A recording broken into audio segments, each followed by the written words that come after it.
Moi, j'ai fait le calcul. Tous les analystes à l'époque disaient c'est une question de cycle, ça va repartir en un trimestre, en 2 trimestres, etc.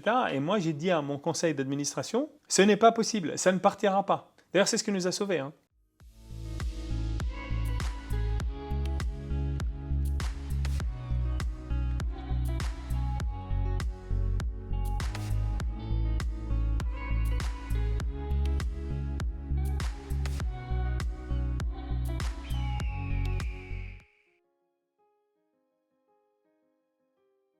Vous êtes quelqu'un d'honnête et vous tenez à votre parole, tout ce que vous dites, vous devez essayer de le faire, vous avez la pression de le faire. Donc non, moi je ne vis pas ces choses-là.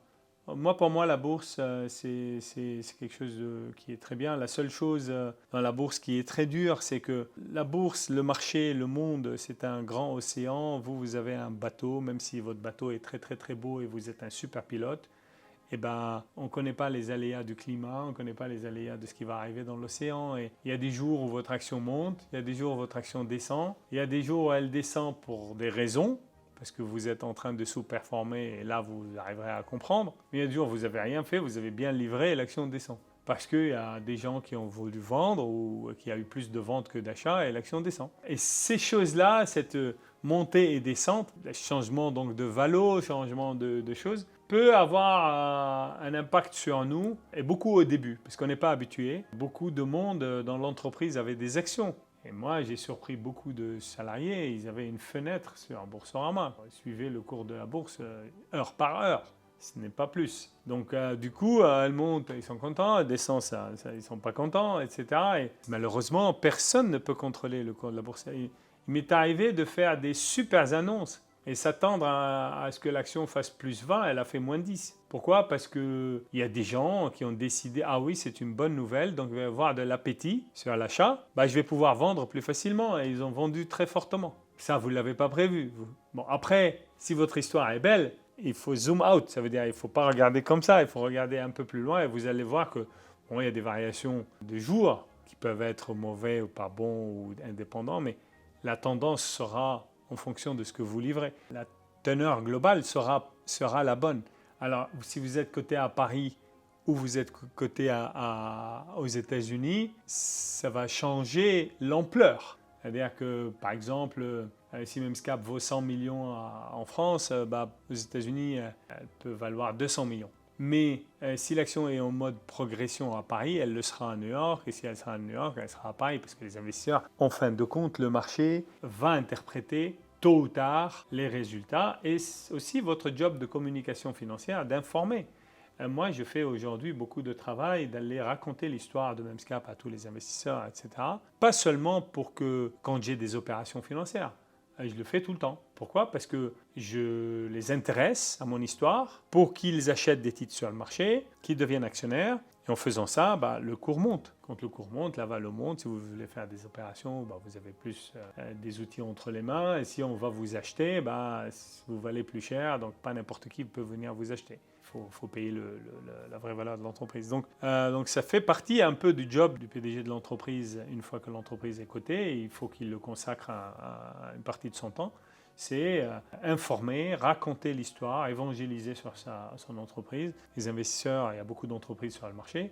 Et les investisseurs, ils ne peuvent pas aller chercher eux-mêmes toutes les entreprises. Donc, c'est notre job d'aller raconter l'histoire. Donc, nous, pour Memscap, la société est cotée en bourse, il fallait qu'on livre. On livre en 2001, une année très satisfaisante. Et le marché est content, l'usine est livrée, tout va bien. 2002 commence. Et nous, notre plan, c'était de faire ce qu'on a fait en 2001, donc c'est bon. Et là, on est à 10 millions sur le même périmètre et 18 sur le périmètre avec acquisition, comparé à 3,1 l'année d'avant. Donc c'est multiplicatif.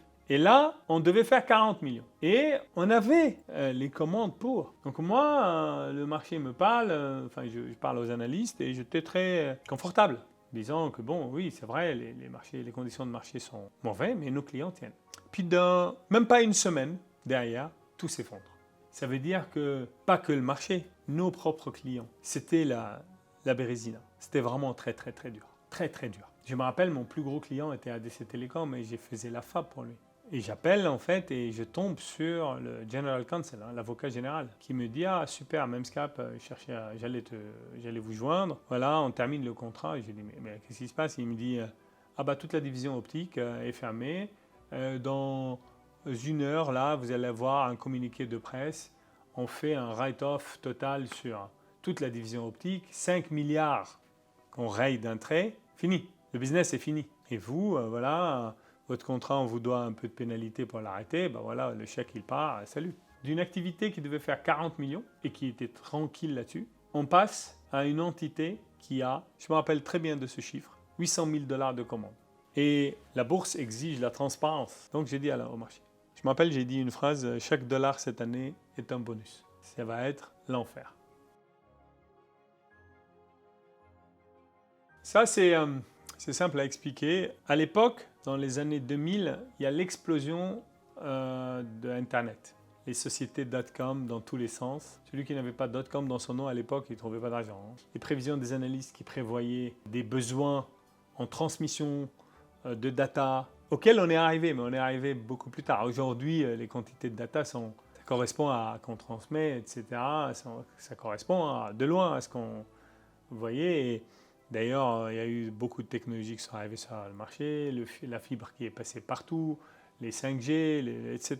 Donc, mais leurs prévisions étaient très optimistes sur le court terme. Et vu leurs prévisions, ce qu'on appelle les service providers, donc tout ce qui est France Télécom, AT&T, etc., prévoyaient de faire tant d'investissements en fibre optique pour pouvoir absorber cette quantité-là. Et des sociétés comme France Télécom, non seulement elles installaient des fibres optiques dans le sol, mais en plus, acheter des boîtes .com. Quand il y a eu l'explosion de la bulle Internet, ce qu'on avait dit à l'époque, la bulle Internet, les sociétés .com coulaient dans tous les sens. Les besoins, qui a fragilisé d'ailleurs les bilans des service providers, les quantités de fibres qui étaient soit implantées déjà dans le sol, soit en cours de construction, étaient tellement élevées et il y a pas mal de service providers qui s'effondraient que on pouvait les acheter à la barre de tribunal pour 1 €. Donc on n'avait même plus besoin de créer d'autres fibres, etc.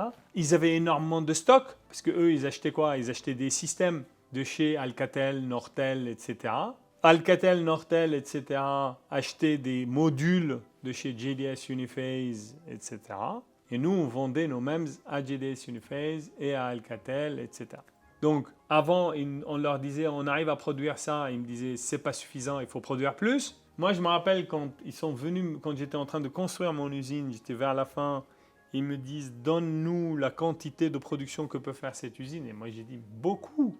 On peut faire 1 milliard d'euros avec ça. Il me dit, oui, c'est pas assez. Il faut voir le terrain qui est à côté pour pouvoir construire une deuxième. Et d'ailleurs, j'ai acheté le terrain de la mairie. La mairie me l'a vendu pour prévoir construire encore une usine à côté. Donc, tout le monde achetait plus. Nous, on faisait du stock chez nous. Eux, ils faisaient du stock chez eux. On poussait sur la production comme des fous. Et quand tout ça a effondré, le besoin a serré, non seulement il n'y avait plus d'investissement et on pouvait acheter des fibres optiques, des kilomètres de fibres pour rien, mais en plus, ils avaient tellement de systèmes que même s'ils faisaient des fibres, ils en ont de quoi faire pendant je ne sais pas combien de temps. Les systémiers, ils avaient tellement de stock que même si le business en bas a besoin de temps, etc., etc. Moi, j'ai fait le calcul. Tous les analystes à l'époque disaient c'est une question de cycle, ça va repartir en 1 trimestre, en 2 trimestres, etc. Et moi, j'ai dit à mon conseil d'administration, ce n'est pas possible, ça ne partira pas. D'ailleurs, c'est ce qui nous a sauvés. Ce qui nous a sauvés, c'est qu'on était des techniques. Ça veut dire on a fait des calculs, on a regardé, on s'est dit, c'est pas possible, en fait, tous ces gens-là qui disent que ça va repartir, ça ne va pas repartir. Et ça va partir dans 5 ans, 6 ans, 10 ans, on ne sait pas, mais ça ne va pas partir tout de suite. Et le marché ne nous attendra pas avec 0 chiffre d'affaires pendant des années. Donc moi, j'ai dit à mon conseil, on doit diversifier, et très vite. En faisant quoi? En achetant d'autres entreprises. En achetant d'autres entreprises qui étaient privées, qui ne sont pas cotées encore, en utilisant notre aspect coté. Et quoi? Des entreprises qui utilisent les MEMS, mais à la place de faire des télécoms, qu'ils aient décidé de faire de l'aéronautique ou du médical ou je ne sais quoi, mais pas de l'optique. Donc le conseil était un peu divisé parce qu'il y a une partie du conseil qui disait « bon, allons-y » et une autre partie qui dit « Jean, tu te trompes. Tel analyste disent dans 2 trimestres, ça va passer et tu as le cash pour tenir 2 trimestres. Et après, tu repars, ta fab est finie, etc. » Et moi, je disais, oui, ma fab est finie, mais elle me coûte beaucoup d'argent. Maintenant, le coût de cette fab est pharaonique. Et nous, on fait 0 chiffre d'affaires. On va tenir un trimestre, 2 trimestres. Et si ces gens-là se trompaient, qu'est-ce qu'on fait? Je pense qu'il faut diversifier le business en achetant. Et à la fin, le conseil d'administration me suit. Pourquoi? Parce que j'étais un peu une sorte de star à l'époque. C'est-à-dire que, et en plus j'étais jeune et avec beaucoup de fougue. À l'époque, je n'avais pas la tempérance que j'ai aujourd'hui.